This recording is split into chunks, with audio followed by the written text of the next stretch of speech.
Welcome to the show that teaches you the things your parents and teachers are too afraid to. The Helios blog. Today, some more drama. Apparently, Israel bombed Beirut. As far as I know, isn't that a different country? That's totally a different country. Let's get into it. The reason she's alone is because she's difficult. Women are not accepting the bare minimum.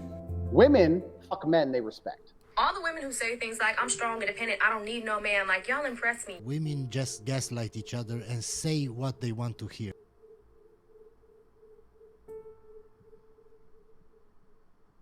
I just looked it up on my phone. Beirut is the capital of Lebanon. So that's not Palestine. And that is the policy they've had for many, many, many years. Were killed. This was an attack on Israeli-occupied territory, but the community targeted are Druze Arabs. And the scale of the horror now threatens to tip the region into a second all-out war. Can Israel fight a war against Hezbollah as it continues to pound Hamas in Gaza? Are the repeated attacks by its proxies drawing Israel ever closer to a massive war with Iran? Did Donald Trump have a point when he pointed the finger of blame at the current US president? Today's attack on Israel cannot be forgotten, and it will go down as another moment in history. Wait, what? Oh, did I? I said it wrong in the intro. Created by a weak and ineffective United States president and vice president. They wouldn't have done this if I were the president. They wouldn't have done it. And they didn't. Well, joining me now is Hebron spokesman Rabbi Fla, American-Israeli commentator Emily Schrader, Palestinian-American Middle East analyst Omar Badr, and also be talking to General Secretary of the Palestinian National Initiative Party, Mustafa Barghouti. Well, welcome to all of you. Let me start, if I may, with you, Rabbi Fla. Your response, first of all, to this appalling attack which killed so many Israeli children. Well, they are Israeli children. They're also Druze, part of our minority that lives in Israel. I deal with Druze all the time, and I speak to them. They're an Arabic-speaking minority, non-Muslim. And they are angry. They're very angry, of course, at Hezbollah for striking against them, but they're also angry at Israel for not doing more to defend them. And they're saying, you know, with one bombing that happened in Tel Aviv, you guys did an airstrike in Yemen. But now that 12 children have been murdered inside of Israel, in our village, you haven't done enough to flatten the bad guys, to get rid of Hezbollah. And so I call on Israeli leaders to act with equal measure, to strike back strong against Hezbollah, protect our Israeli citizens, if they be Jews or Druze. That's what we have to do. We have to push back hard. And whenever I speak to Druze, they're always saying to me, you guys are not strong enough against the jihad. You have to be strong against the jihad. And they know they're Middle Eastern people who have lived in Muslim areas. I maybe misled you with the title. Or at least the title is misleading to me. Because it said Israel bombed Beirut, but I guess it was provoked. So this, now it sounds like, what? We're going to have propaganda wars again? You know, where both sides are using events as an excuse to justify their political leanings. I guess we'll find out. Throughout their history, and they know that you got to be strong against these guys and push them back. So if we don't push them back, we're going to see more attacks like that, and Israel simply has to be strong and destroy and disarm the enemy to the north. That's the Iranian-backed Hezbollah militia. But does that mean that there is a preparation going on for an all-out war with Hezbollah? Because if that is the case, the Middle East really is going to go up in flames, isn't it? Well, Pierce, what are you going to do? The enemy now has 150,000 rockets trained against us. They could, estimates show that they could shoot 5,000 rockets a day at Israel. They have 20,000 regular troops, up to 50,000 reservists. And it's a very serious gun that has been pulled and cocked against our head. So, of course, we're going to have a war at some point to get rid of that threat. There's no other way around it. Omar Badr, this was an appalling incident, wasn't it? Of course it was appalling. It's unspeakable, although I expected it to take a little bit longer before Rabbi Fleischer started lying. Let's be clear about a few facts. First of all, we don't know who's responsible for this rocket attack. Hezbollah has not disavowed any of the literally thousands of attacks that they have launched. This one in particular, they instantly said that it has nothing to do with them because they have neither the political incentive nor a military incentive to target an Arab Druze town in the occupied Golan Heights. And it's quite frankly, at this point, between their denial and the fact that there is no independent investigation, it's not really clear who's responsible for this. But more importantly, and contrary to what Rabbi Fleischer just claimed, the families of the victims want nothing to do with further war. They have refused to meet with Prime Minister Netanyahu. They have refused to allow Israeli politicians to attend their kids' funerals. You can see video of them yelling at them to leave. And there was just a piece in Israel's leading newspaper today, Haaretz, talking about how the majority of the Jewish community don't want the blood of their children to be used to essentially fulfill further bloodshed and the agenda of this fanatical Israeli government that is using this tragedy in order to promote more war. And the last thing I'll say, Piers, that I think is really, really important. If this incident were to take place 1,000 times over, it still would not come close to the death toll in children that Israel has inflicted in Gaza over the past 9 months. So anybody who's actually serious and sincerely concerned about the killing of children and violence should be insisting on an immediate ceasefire in Gaza and the handing of Prime Minister Benjamin Netanyahu and the people around him to The Hague for the war crimes they have committed against tens of thousands of innocent civilians over the past several months. Okay, before I go to Emily, if it wasn't Hezbollah, who was it? Look, there's many possibilities, right? It could be potentially an errant Hezbollah rocket. It could be another group that launched it, or it could be a potential misfire of an Iron Dome missile or something. We're not really sure. The one thing that we do know, Piers, is that the Israeli government lies through its teeth time and time again. They lied about who's responsible for the killing of Palestinian American journalist Shirin Abu Akleh. They lied about 40 beheaded babies on October 7th. They're just a machine of lies. And so you have to get an independent investigation to actually look into this and sort it all out. But even if it does turn out to be a Hezbollah rocket, if that is indeed what the evidence points to, it's almost certainly an accident because there is no incentive for that target to actually take place. And we should be looking to de-escalate tensions, not rising them up. That's how you actually save the future of the region and pull us back from the brink of war. You work towards de-escalation, and you certainly don't allow this warmongering Israeli government to continue with this plan to wreak havoc throughout the entire region to achieve a level of dominance that it no longer has, and it's desperate to hold on to. All right, Emily Schroeder, your response. I mean, I think it's highly ironic that he has the audacity to come on your show and talk about how Israel is targeting children when we're looking at what Hezbollah has done. Propaganda wars, guys. Hezbollah leaders such as Samir Kuntar, who literally murdered an Israeli child face-to-face with the butt of his rifle.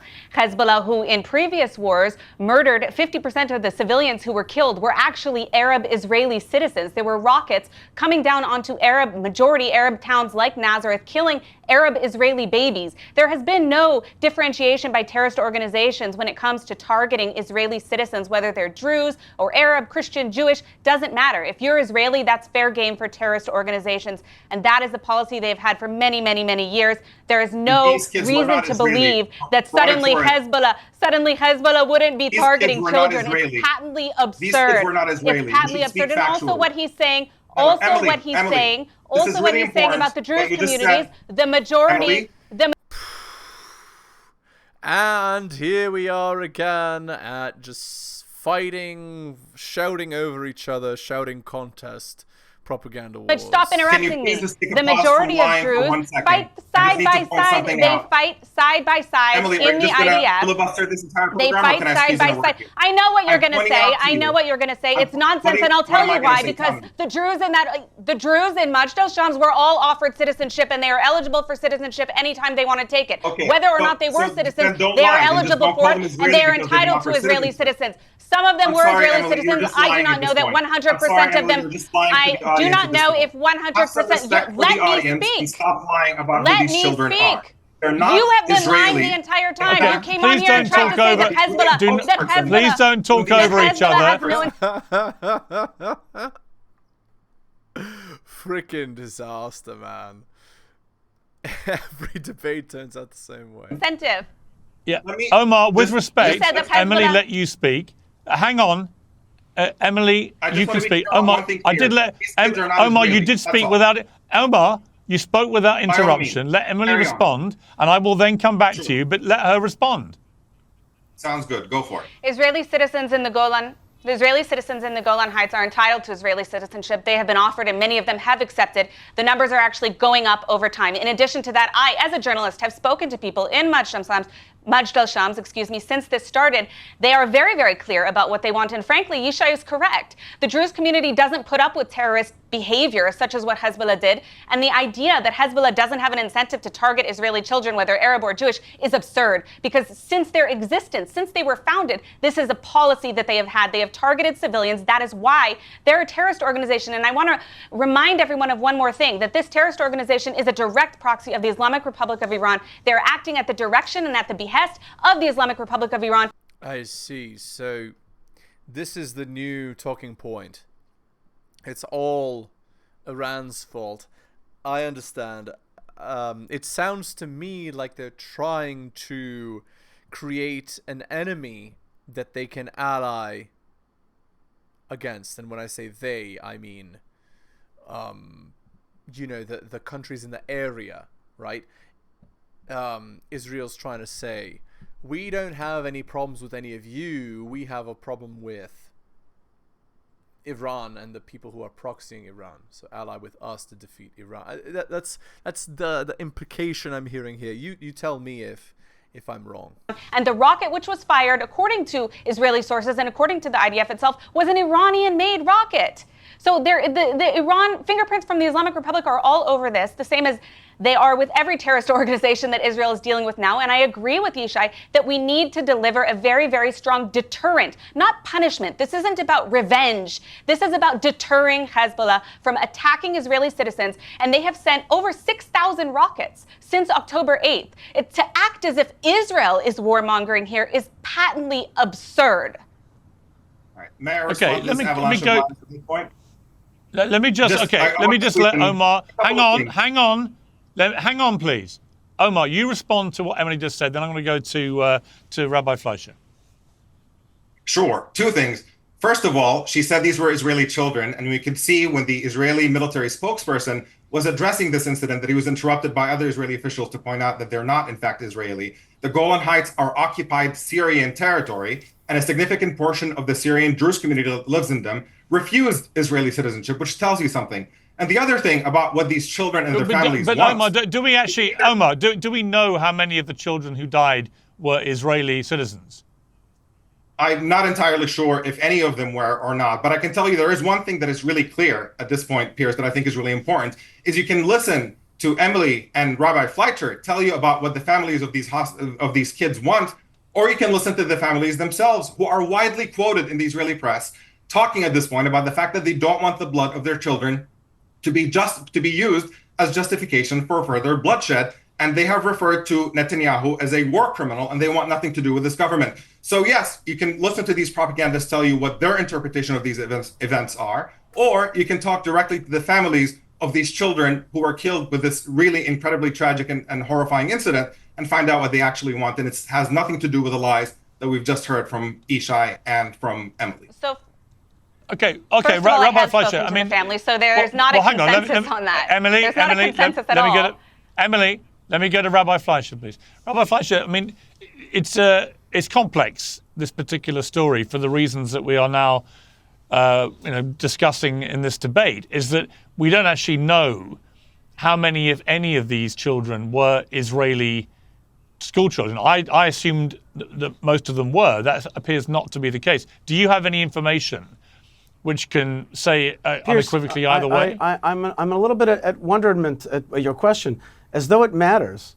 These guys they're citizens or residents of Israel. What does it matter? They were shot at by Hezbollah, which shoots into Israel. So we have all kinds of folks, minorities living in our land, all kinds. If they were Arab, that would be okay. They killed 12 kids because they're trying to shoot at Israel one way or the other. So that's what this is about. What exactly the identity of the kids were, is that really important, Piers? I don't quite understand the question. No, I know listen, I think people. It doesn't change the fact these children are being killed. I work with Druze every single day.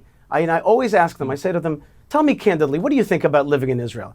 They're like, great country, but you guys are weak. You guys are weak vis-a-vis the jihad. I hear that every day. I work with them. They're in the army in Hebron. I deal with them. They're in the civil administration. And I always say to them candidly, tell me, they're like, you guys are too weak. So what does it matter what exactly the status of these kids are? The kids should not be murdered by folks who, what they do is arm themselves with 150,000 rockets, Iranian paid, ready to shoot at Israel. It happened to have hit some Druze kids. Tomorrow will be Jewish kids. What's the difference? Okay, well, let me turn to Palestinian kids who were killed. 30 people, including women and children, were killed in an Israeli airstrike on a school in central Gaza on Saturday. No freaking way. 130 odd injured, I think. What is your response to that, Rabbi Fleischer? This is the tragedy of war.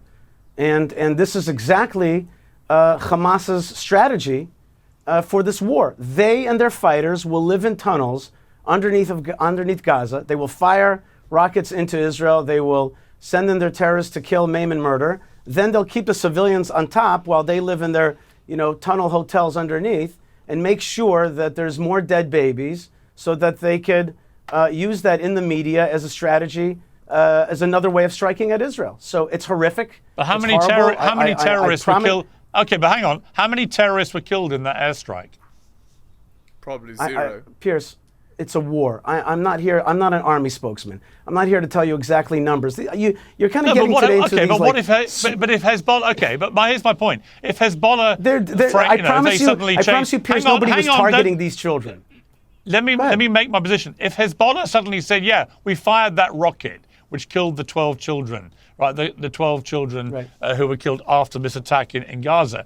Yes, we fired that rocket. It's war. That's what war involves. You would be incandescent with rage that the lives of so many innocent children had been destroyed, and Hezbollah's response was simply, this is war. What is the difference ideologically if they were to take that position to what Israel and you've just said about the killing of so many innocent people in Gaza? I think that's a very fair question, but I think that the answer is obvious. Israel is an ethnic minority in our region trying to survive. We are now surrounded by a proxy noose around us. Hezbollah, Hamas, the Houthis, and probably more from Iraq. And these are all Iranian tentacles. It's a noose that's tightening around us. We're fighting for our survival. And the enemies are shooting into Israel to try to destroy us and try to goad us into killing more of their kids, because that's part of the strategy. When they do it, they're trying to destroy Israel. When we do it, God forbid, when we try not to, we're trying to defend ourselves and to defend our ethnic minority in the region. So we're fighting a defensive war. They're fighting an offensive war of destruction. That's the difference. But when you say that you're fighting a defensive war... Pierce, if I may. I mean, like,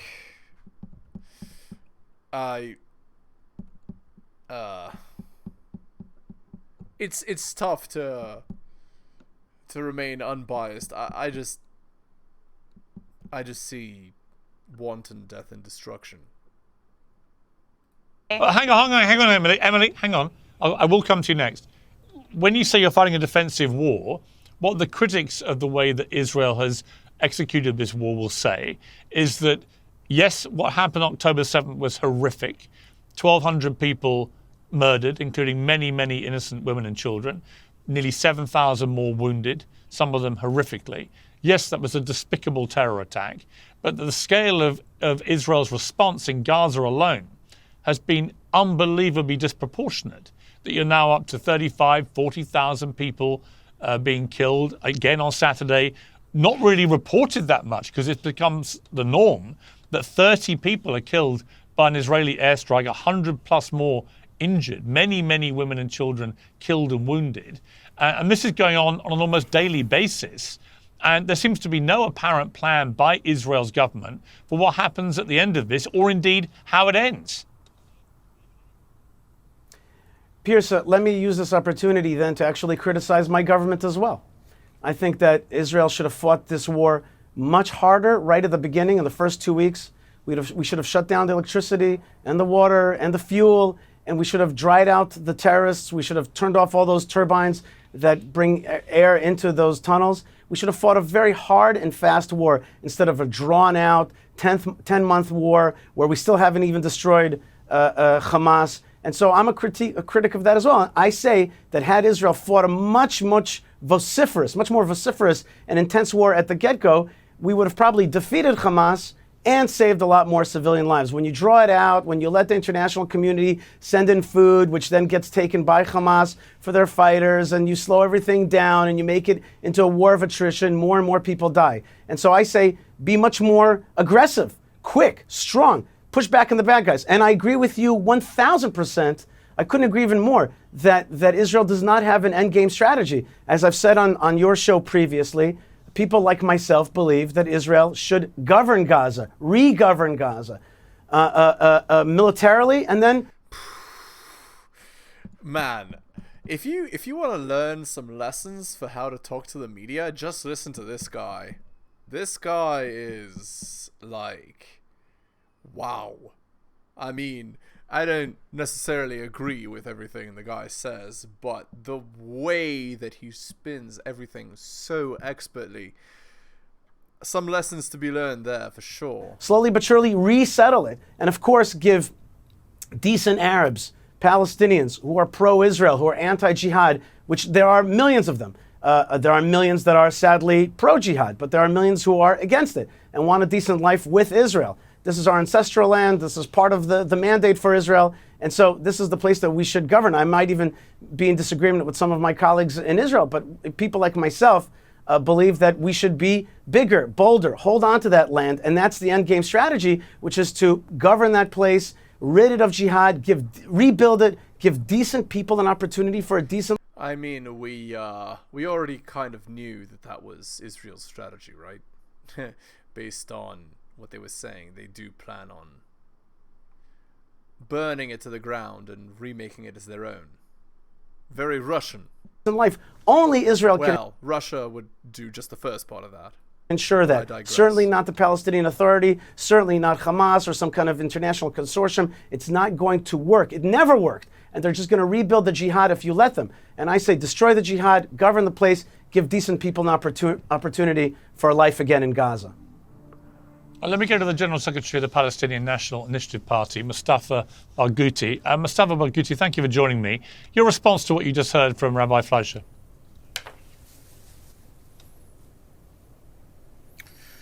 Well, there are several things. I think what was described is nothing but a fascist point of view. You're dealing with fascists in Israel. It's a fascist government, fascist spokesperson, who are advocating not only killing Palestinians, but also cutting off electricity and water and starving people to death. What is this? Even the Nazis did not come close to doing that. It's a horrible Holocaust that Israel is conducting in Gaza. And it's not defensive, because no army can claim it is defensive when it is occupying another people and another country. And it cannot call itself defensive when it is committing and conducting a system of apartheid against another people. And speaking about children, 16,800 Palestinian children killed by the Israeli army. That doesn't count. Aren't we equal human beings or not? 50,000 people killed, 72% of them are women and children. More than 90,000 people injured so far, many of whom will die because Israel has destroyed all hospitals, all medical facilities, all services. And they speak about defensive war. What kind of defensive war? This is an aggression, a terrible aggression. And the cause of that, I don't want to repeat what we told you on many times on your program. Before the 7th of October, there was ethnic cleansing of Palestinians for 76 years. There was occupation of Palestinian land for 57 years. There was a system of apartheid and oppression. There were 1 million people arrested in the occupied Palestinian territories. And by the way, about the Golan, nobody can prove that this was a rocket thrown by Hezbollah. And Hezbollah asked for an international investigation. Why Israel refuses that? Why Israel refuses to have an international investigation of what happened in the Golan Heights? And the Golan Heights are occupied Syrian territories. And the citizens there are Syrian citizens, not Israeli citizens. They are occupied by force.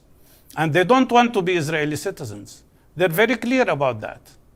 And at the end of the day, let them allow an international investigation committee to check what's going on. I am so worried about the situation, not only because of the injuries and the killing on our people, but also about the fact that now Gaza Strip is totally devastated in the worst kind of man-made humanitarian crisis.